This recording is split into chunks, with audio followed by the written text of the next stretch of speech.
Hi, this is Tatiana with Truth Ball in Search of Goof, and this is a video, I think, what am I going to call it? For better or games narcissists play for better or worst wedding night ever. So, um, I I have to do my speech first. Okay, so I want to remind you I am not a doctor. These videos are part of my coping strategy. And my hope is that I am validating someone else's experience if they believe that they are in a narcissistic relationship so they can make a plan to get out. And what else is part of my speech? I'm just kind of like really rolling forward here. I think that's it. You'll forgive me. Somebody else drop down in the comments if I forgot something about that I normally throw in there, because I have to get this done. I'm having a really terrible day. Really, look, even my hair is like, look, it's a bad hair day on top of everything else. I'm having a really bad hair day. Really, really bad day. And I was just talking with my best friend, and I was saying, you know what happens with Tatiana when she's having a bad day? She pulls her cashmere out. This is a cashmere shirt that my best friend got for me in a free box somewhere. So anyhow, I said, that is how I cope. That's how I cope. I'm going to put on cashmere. Okay, so this is the deal. This is hopefully, because you know I like to ramble, but I'm going to try to do a really quick video here of listing something. I had some commentary on one of my other videos where a woman was talking about her wedding night. And as she was listing it, I think it's on my the commentary is on my covert narcissist video with my ex-husband. Okay, so her commentary, she listed just hardcore stuff, and as I'm reading it, I'm thinking, oh man, she had a terrible wedding night too. And then I thought, well, what specifics did I put in there? Because I had a terrible wedding night, honeymoon, etc. And I went through my video, I'm watching it again, and I'm thinking, geez Louise, I like sugar-coated that video. So, and then I was thinking, sometime later, I was going through, who was I watching? Spartan Life Coach here on YouTube. And he was talking about knowing whether or not, how you know that you're in a narcissistic relationship. And I've mentioned that before too. Sometimes you might just be with an asshole, or all women, ladies, all of us are going to get annoyed at some things that guys do because they aren't sentimental and romantic most of the time the way that we are, right? And then there's, how do I know that he's a narcissist? And when, I'm sorry, I'm not going to remember the name of the guy who's on Spartan Life Coach, but, he was saying about getting validated, right? And I thought, okay, I agree with that, and, hey, that makes me feel good because that's the goal of my channel, validation. So here we go. The reason I wanted to do this, and I'm putting it in the games that narcissists play, is because for years I just thought I was the only person on the planet who had a shitty wedding night. I really did. I just had no idea. I was just stunned. It was so bad. So, how do I want to say this? Kind of in appreciation for the comments that were made. This is my goal. I'm going to spew it out and tell you how terrible my wedding night was, so that you are validated. At my wedding, I had this beautiful, beautiful dress, and there was a bow on the back side that had to clip on, okay? And that came off, and someone in the audience behind me actually stepped up and fixed it, right? A lot of us girls, we get so emotional about how perfect our weddings are that could be devastating. Oh my gosh, I was standing there while everybody was looking at my backside and I got this crooked bow on. Okay? That's not a narcissistic relationship. Okay? My stepmother at my wedding, when I was already in the process of the procession, walked right in front of the path. She didn't know the wedding had started. That's not a narcissistic relationship. Okay? Bummer things happen at your wedding that you're like, oh my God, it wasn't magnificently perfect. There were dolphins. Dolphins went by the scenery during my wedding, right? Oh my gosh, it's perfect. We're meant to be together. And just because beautiful things happen doesn't mean that you are not in a narcissistic relationship. Okay, so here we go. So my wedding, the wedding was beautiful, beautiful. In fact, that morning I think he had, was it that morning? I don't understand how it was that morning.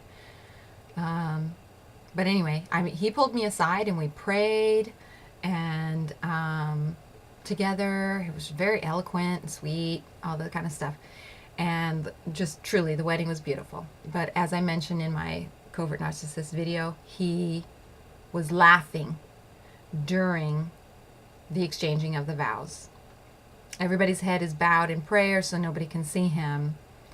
And he's, I mean, losing it laughing. He can barely hold it together. I was like, huh? And I didn't know what was going on. Wedding was great. The party was great. The song was beautiful. Of course, I cringe every time I hear that song from our first dance. Okay. But as we left the party, and it wasn't even that long, and he doesn't drink, so as we left the party, here we go. The parts to validate you. It's like 11 o'clock at night. He's not drunk. It's our wedding night. He is swerving on the road because we had rented a house and we were driving to, actually, we were spending the wedding night in a hotel that was, I don't know, 15 minutes away. It wasn't very far. 20 minutes at the most. Anyway, swerving to the point that I had to grab his arm because I was afraid we were going to crash. He has never had a problem like that before. But okay, maybe he's tired. We get to the hotel and we're walking up to our door. It's very nice. It was a gift. Somebody gave us that hotel room. And remind yourselves, we have not had sex yet. We've been together for 6 years and have saved it for the wedding night. I'm in my gorgeous dress, just truly gorgeous dress, and we are coming up to the threshold. The bellman, I guess, he carried our, we just had carry-ons, but the guy is ready to, and he looks at me and is telling me how beautiful I look, and then he looks at my husband and says, oh, don't you want to carry her over the threshold? Like, he couldn't believe we were just going to walk in the door. And he looks at me and he's like, he made that face. Okay, I'm 117 pounds then. 117. And he's like, I don't know, 160, 70, 100. He can do it. Okay, and it's like 3 feet to walk me over, you know what I'm saying? So he picks me up while the guy is looking. It was just mortifying. While he picks me up, he's like this, audibly complaining at my big, fat, heavy ass that he has to carry over the threshold. So, like I said, there's a bow falling, and then there's somebody doing that to you publicly in front of somebody else. So you feel like shit by the time that door closes. And my beautiful dress is all buttons. I don't know, like 50 of them. I mean, it was really, really, really gorgeous and vintage and da-da-da-da-da. And of course, by the third button, he's pissed. And he's never shown me, ever, him being pissed off before. So he's pissed off. He's utterly pissed off and saying, how fucking annoyed he is and all this kind of stuff. Now recall, we've never had sex before. We're about to have sex. Finally gets the dress off, and there's no, I don't even know if we kissed. I don't even know if we kissed.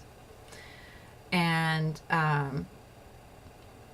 you know, if you have sensitive ears. So recall also that we are a very religious couple, but we have made out. It's not like the dude doesn't know how to kiss. So, okay, just forewarning. So he gets on top of me, pumps me 3 times, pulls his dick out and comes on my stomach. Didn't ask me, just did it. He just did it. It was like I wasn't even there. It was like this total obligation that he had to get done. And did not afterwards, I mean, it wasn't like, was that good for you? It was literally just like we're done. We're done, and that's good enough, and I'm really tired. I'm going to bed. So, there was also, I do recall that the people who had gifted us this hotel room had left a wonderful basket, and I recall him not giving a crap about anything that was in that basket. And there was really some cool stuff in there. The next morning when we woke up, because I was stunned when I went to sleep. The next morning when we woke up, and this is a very, very, very nice hotel. When I woke up, he was already taking pictures of the hotel room. And I think when I sat up in bed, he took a picture of my face. He said something, you know, like, I had like orchids in my hair and stuff, and I don't know, my hair did look kind of cool after having been slept on, but it, you know, wasn't like a good morning, my love, happy first day of our marriage. It was just, I don't know why he took a photograph of me, of my face. You know, with my hair a mess. But then it's like, you know, well, let's take some pictures together, da-da-da-da-da-da-da. Take some pictures of me. He proceeded to take, I'm guessing, over 50 photographs of the tile in the bathroom, the sink, the shower head, and telling me, you know, well, he's an architect, you know, it's like, it's interesting to him. Well, if you've got that much time to, you know, take a picture of the tile, certainly you can take a picture of me. But no. Anywho, finishing it up, then we went, what did we do? We went back to the house. I don't remember anything happening there. I think we were just exchanging clothes, and then we were heading out to where we were going for a honeymoon for the next, I think we were only gone for another evening, because originally he had wanted to go camping on our honeymoon, and that wasn't going to happen. So this was the compromise that I had been given, that I really didn't think through the level of pain, but we ended up getting this bed and, what do you call it, bed and breakfast place, which not quite camping, but more rustic, which is what he wanted, and that would have been fine. But we had to get going because after we came back from that bed and breakfast, he was going camping with his best friend who had come. So, yes. The third day of our honeymoon, he spent camping with his best friend and not me. Anywho, sorry, back to the second day. We exchanged, we were going back out to this other side of the, where we were at, and to go to this bed and breakfast. And we're going to go exchange wedding rings where he had proposed. So we get to the location, or almost to the location. We're getting to the town, and he's saying, and I'm like, well, so where's the ring that you bought for me? He hasn't bought a ring, and he says he's going to, let's stop at Walmart and pick one up. Yeah. And I just lost my shit. And it was raining. And we got to the bed and breakfast. You know, we had been engaged for over 1.5 years, and he hadn't bought a ring. So we got to the bed and breakfast. I didn't say another word to him the whole night. I really just, at that point, didn't know what to say. I didn't know what to say, you know. Some people marry for better or worse, and I got worse. And I'm just trying to cope and be a good wife. So I just shut my mouth. I had nothing nice to say. I had a lot of mean things to say. And I didn't want to say those things on my honeymoon. So the next day I found a ring at the breakfast place, in the breakfast lounge or whatever of the bed and breakfast. And so we bought this ring, and it was actually made out of a nut of some kind, a local nut. And it was very nice, actually, very manly. I really liked it, and I thought, okay, Lord, thank you so much. You know, this is much more meaningful and beautiful, and thank you for giving it to me here at the last moment. So we get out there to where we're going to exchange the rings, and he takes my hands, and he just kind of looks out, over the area and says, well, I love you, and all that stuff. And laughs. And that's it. He's had a year and a half to prepare a speech, and I'm standing there knowing that I have my speech ready to go. And honeys, I don't remember if I even told him the speech. I was so just shocked. So whatever, I survived that. Then we're driving back around to where we have the house rented and his best friend is. And as we're driving back, he says, when I go camping with my best friend, can I take the rental car? And I just started to hyperventilate. I'm not sure why. Maybe it'll make sense to you. God, my hair. Maybe it'll make sense to you because I don't know why I started to hyperventilate. The fact that he was leaving me. Really, maybe I hadn't accepted the fact that he would really leave and go spend time with somebody else on our honeymoon. Maybe that was part of it. And then, secondly, I just remember thinking, because if he has a rental car, I can't go anywhere. So not only is he going to be gone, but I'm trapped and not able to go anywhere and try to entertain myself. I'm just going to be stuck with nothing while he's gone with his best friend. So, I don't know. And I really don't care about analyzing it, but I do remember that for some reason that was a breaking point. And then it just, watch my videos. It got worse from there. Okay, because that's just the 3 days. That was just the 3 days. So I'm going to remind you, this is hopefully validating someone. There are mistakes that happen on your wedding day. And then there is a concerted effort. Now, it's not my place to judge. I have no idea if he consciously knew that. I don't know if he consciously knew that he was going to destroy our honeymoon, or if it's a compulsion. Okay? It's not my business to know. What was my business to know, and what I didn't have back then, is somebody validating me and saying, that's way too many things that were way too cruel to happen on your wedding night and the following few days for there to not be a problem. Nobody ever validated me. So I'm validating myself today, and in appreciation of the person who put their commentary on that covert video, because I felt instantly validated. Oh, right. Look at her. She went through the same kind of list. So if you are re-looking at your worst wedding experience and you think you might be in a narcissistic relationship, I want you to hear what you need to hear. I'm hoping you hear what you need to hear. And you will start making a plan to get out and get healthy.